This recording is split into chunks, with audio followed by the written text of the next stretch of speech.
38 साल के उमेश का दिल अपने कमरे में जाते समय 25 साल के युवा साथ धड़क रहा था। आने वाले लम्हों की कल्पना ही उसकी सांसों को बेकाबू किए दे रही थी, शरीर में झुंझुनी सी पैदा कर रही थी। आज इसकी सुहाग रात है। इस रात को उसने सपनों में इतनी बार दिया है कि इसके हकीकत में बदलने को लेकर उसे विश्वास ही नहीं हो रहा। बेशक वह महिमा को पैसे देकर ब्याह कर लाया है, तो क्या हुआ है तो उसकी पत्नी ने, और फिर दुनिया में ऐसी कौन सी शादी होती होगी जिसमें पैसे नहीं लगता। किसी में कम तो किसी में थोड़े ज्यादा। 10 साल पहले जब छोटी बहन राधिका की शादी हुई थी, तब पिताजी ने उसके ससुराल वाले को दहेज में क्या कुछ नहीं दिया था। नकदी, गहने, गाड़ी सभी कुछ तो दिया था। तो क्या इसे किसी ने राधिका के लिए दूल्हा खरीदना कहा था? नहीं न। फिर वह क्यों अब महिमा को लेकर इतना सोच रहा था? कहने दो जिसे जो कहना है। मुझे तो आज रात सिर्फ अपने सपनों को हकीकत में बदलते देखना है। दुनिया का वह अवर्जित फल रखना है जिसे खाकर इंसान बोर हो जाता है।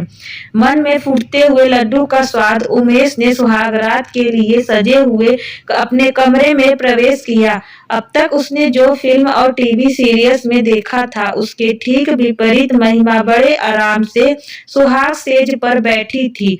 उसके शरीर पर शादी के जोड़े की जगह नाइटी में देखकर उमेश को अटपटा सा लगा, क्योंकि उसका तो यह गला सूखा जा रहा था कि वह घूंघट उठाकर महिमा से बातों की शुरुआत कैसे करेगा। उमेश ने बेड के एक कोने में बैठ गया। महिमा थोड़ी देर तो उमेश की पहल का इंतजार करती रही, फिर उसे झिझकते हुए देखकर खुद ही उसके पास घिसक गई और उसके कंधे पर अपना सिर टिका दिया। एक ही रात में उमेश तो जैसे जोरू का गुलाम हो गया था। आज महिमा ने उसे वह तोहफा दिया था जिसके सामने सारी बात चाहत की थी। सुबह उमेश ने बेफिक्र से सोई हुई महिमा को नजर भरकर देखा और सोई हुई पत्नी को प्यार से चूमते हुए कमरे से बाहर निकल गया। महिमा जैसी भी थी, उमेश से तो 21 ही थी। उमेश का गहरा सांवला रंग उठाया हुआ था, शरीर कम, पढ़ाई लिखाई सभी कुछ उसकी शादी में रोड़ा बने हुए थे। अब तो सर के बाल भी सफेद होने लगे थे। बहुत कोशिश के बाद भी जब जान पहचान और अपनी बिरादरी में उमेश के रिश्ते की बात नहीं जमी, तो उसकी बढ़ती हुई उम्र को देखते हुए उसकी बुआ ने उसकी माँ को सलाह दी कि अगर अपने समाज में बात नहीं बन रही है तो किसी गरीब घर की गैर बिरादरी की लड़की के बारे में सोचो, में कोई बुराई नहीं है। और तो और आजकल तो लोग पैसे देकर भी दुल्हन ला रहे हैं। बुआ के बात से सहमत होते हुए उमेश की माँ ने एक बार उसकी कुंडली मंदिर वाले पंडित जी को दिखाने की सोची। पंडित जी ने कहा, बहन, इस शादी का योग तो हर किसी की कुंडली में होता ही है। किसी किसी की शादी जल्दी तो किसी की थोड़ी देर से, मगर समझा कर लोग आजकल कुंडली के पैर में नहीं पड़ते। आप तो कोई ठीक ठाक से लड़की देखकर बच्चे का घर बसा दीजिए, चाहे कुंडली मिले या ना मिले, बस लड़की मिल जाए और शादी के बाद दोनों के दिल मिल जाए, यही सबसे बड़ी बात है। उमेश की माँ को बात समझ में आ गई और उन्होंने अपने मिलने वाले व रिश्तेदारों के बीच में यह बात फैला दी कि उन्हें उमेश के लिए किसी भी जात बिरादरी की लड़की चलेगी, बस लड़की संस्कारी और देखने में थोड़ी ठीक ठाक सी हो। बात निकली है तो दूर तलक जाएगी। एक दिन उमेश की माँ से मिलने एक व्यक्ति आया जो शादियां करवाने का काम करता था। उसी ने उन्हें महिमा के बारे में बताया और उमेश की उसकी शादी करवाने के एवरेज में 20,000 की मांग की। उमेश अपनी माँ और बुआ के साथ महिमा से मिलने उसके घर गया। बेहद गरीब घर की लड़की महिमा अपने 5 भाई बहनों से तीसरे नंबर पर थी। उससे छोटा एक भाई और भाई से छोटी एक बहन थी। महिमा के 2 बड़ी बहनें भी उसी की तरह खरीदी गई थी। 25 साल की युवा महिमा उम्र में उमेश से लगभग 12-13 साल छोटी थी। एक कमरे से के छोटे से घर में इतने प्राणी कैसे रहते होंगे, यह सोचकर ही उमेश हैरान हो रहा था। खैर, महिमा को देखने के बाद उमेश ने शादी के लिए हाँ कर दी। अब यह तय हुआ कि शादी का सारा खर्चा उमेश का परिवार ही उठाएगा और शादी ही महिमा के परिवार को 20,000 भी दिए जाएंगे, ताकि उनका जीवन स्तर कुछ सुधार सके। 5,000 एडवांस देकर उमेश और महिमा की शादी का सौदा तय हुआ और जल्द ही घर के 4 जन आकर महिमा बिना किसी बारात और साज-बाज के महिमा उसकी पत्नी बन गई। महिमा एक गरीब घर से आई थी, इसीलिए उमेश के घर के ठाट बाट बेशक उसका स्वागत किसी नव अधूरा नहीं हुआ था, मगर महिमा को इसका ना तो कोई अफसोस था और ना ही उसने कभी इस तरह का कोई सपना देखा था। बल्कि वह तो इस घर में आकर फूल ही नहीं समा रही थी। जितना खाना उसके मायके में दोनों वक्त बनता था, उतना ही यहाँ एक वक्त के खाने में बच जाता है और कुत्तों को खिलाया जाता है। ऐसे फल और मिठाइयाँ उसे यह देखने और खाने को मिल रहे थे जिनके बारे में उसने सिर्फ नाम ही सुन रखे थे, देखी और कभी चखने नहीं थे। अगर मैं उमेश के दिल की रानी बन गई तो फिर घर की मालकिन बनने से मुझे कोई नहीं रोक सकता। महिमा ने मन ही मन सोच लिया कि आखिरकार उसे घर की सत्ता पर कब्जा करना ही है। सुना था कि पुरुष के दिल का रास्ता उसके पेट से होकर जाता है।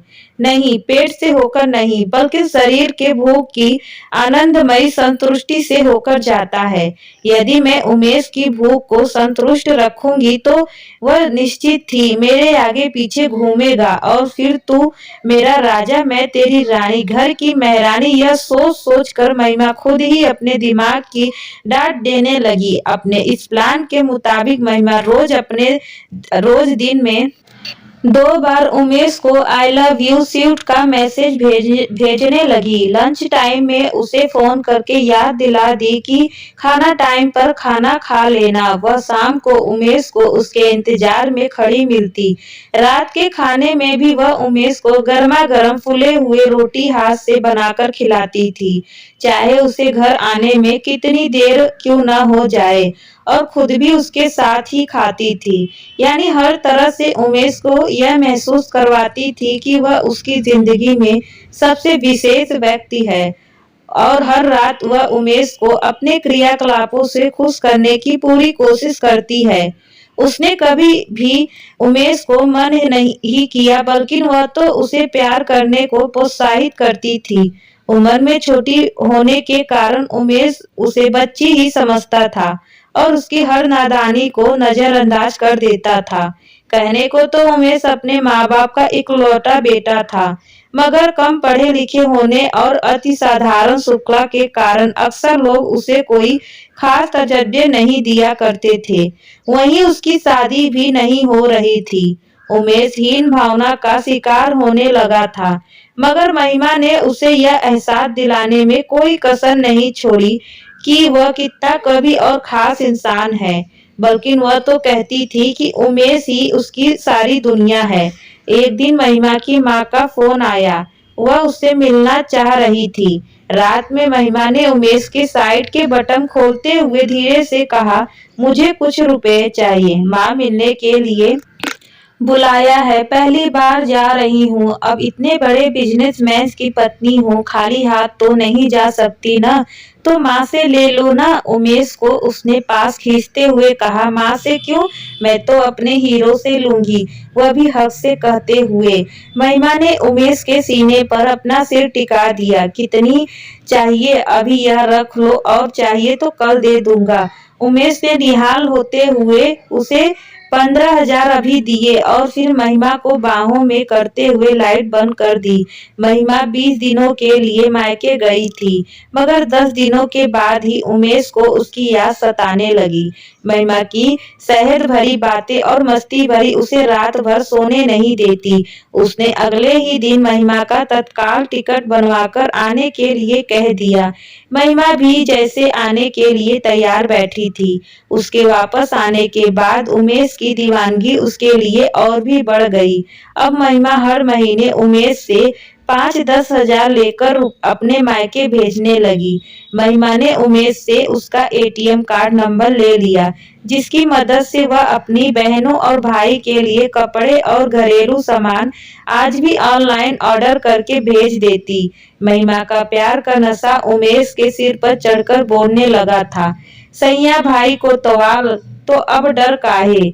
घर में महिमा का ही हुक्म चलने लगा। बेटे की इच्छा को देखकर उमेश की मां को ना चाहकर भी तिजोरी की चाबियां बहू को देनी पड़ी। सामाजिक लेन देन आज भी सब कुछ उसी की सहमति या अनुमति से होता था। उमेश की मां उसे कुछ नहीं कह पाती थी, क्योंकि उमेश ने उन्हें भी यह एहसास करवा दिया था कि उसने उमेश से शादी करके उमेश सहित उसके पूरे परिवार पर एहसान किया है।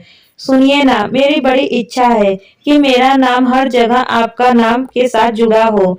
एक दिन महिमा ने उमेश से बड़े ही अपने और कहा, अरे मेरे इच्छा की क्या बात है, देखो तुम मेरी अर्धांगिनी हो, यानी मेरा आधा हिस्सा। इस नाते मेरी हर साल अचल संपत्ति पर तुम्हारा आधा हुआ ना। उमेश ने प्यार से महिमा को समझाया, वह तो ठीक है, मगर यह सब अगर कानूनी रूप से भी हो जाता तो कितना अच्छा होता, मगर उसमें तो कई पेज होंगे ना। चलो रहने दो, बिना मतलब आप परेशान हो जाओगे। महिमा ने बालों को लत को उंगलियों से लपेटे हुए कहा, मेरी जान, मेरे तन मन और धन सबकी मालकिन हो तुम। उमेश ने उस बाहों में भरते हुए कहा, और फिर एक दिन वकील को बुलाकर अपने घर, दुकान, बैंक अकाउंट हुआ अन्य अचल प्रॉपर्टी में महिमा को कानूनी अपना उत्तराधिकारी बना दिया।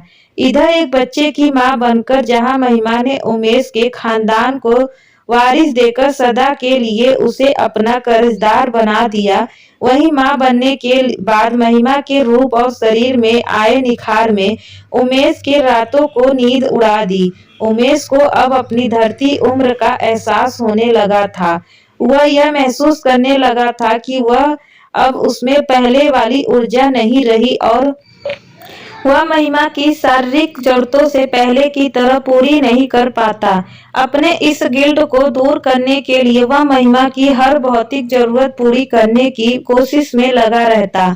उमेश आंख बंद करके महिमा की हर बात मानने लगा। महिमा बेशक उमेश की प्रॉपर्टी की मालकिन बन गई थी, मगर उसने भी अपने दिल का मालिक सिर्फ और सिर्फ उमेश को ही बनाया था।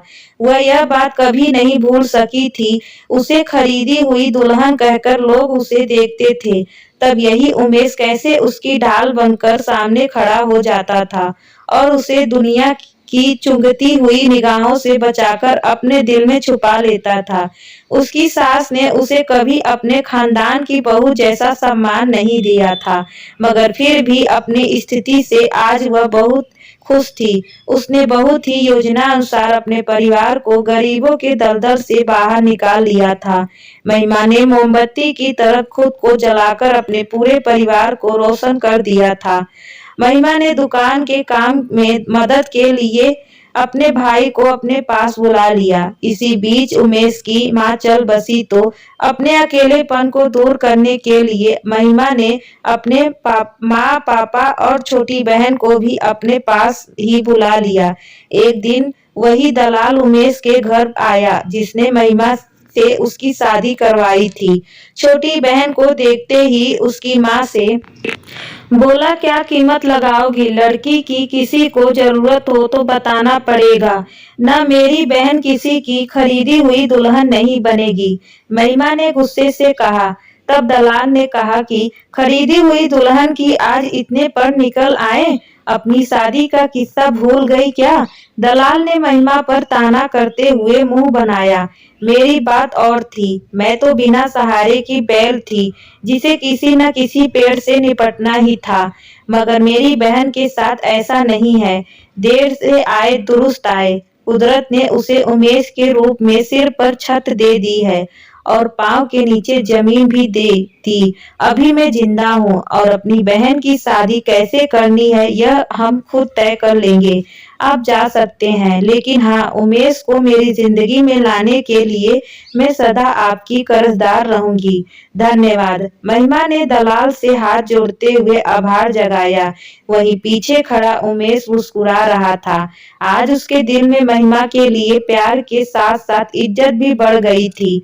खरीदी हुई दुल्हन के मन में अपने लिए यह भाव देखकर उमेश हमेशा के लिए उसका हो गया। बहुत कम लोग देखने के लिए मिलते हैं। नहीं तो आजकल ऐसे लोग इस दुनिया में कहाँ हैं जो अपने पति और अपने परिवार के चरित्र में नंद अरी और निष्ठा रखी। लेकिन महिमा ने मालकिन होने के बावजूद अपने परिवार और पति दोनों से वफादारी निभाई। उम्मीद है दोस्तों कहानी आपको कैसी लगी हमें कमेंट में जरूर बताइएगा। अच्छी लगी हो तो चैनल को सब्सक्राइब और वीडियो को लाइक शेयर करना ना भूले। धन्यवाद।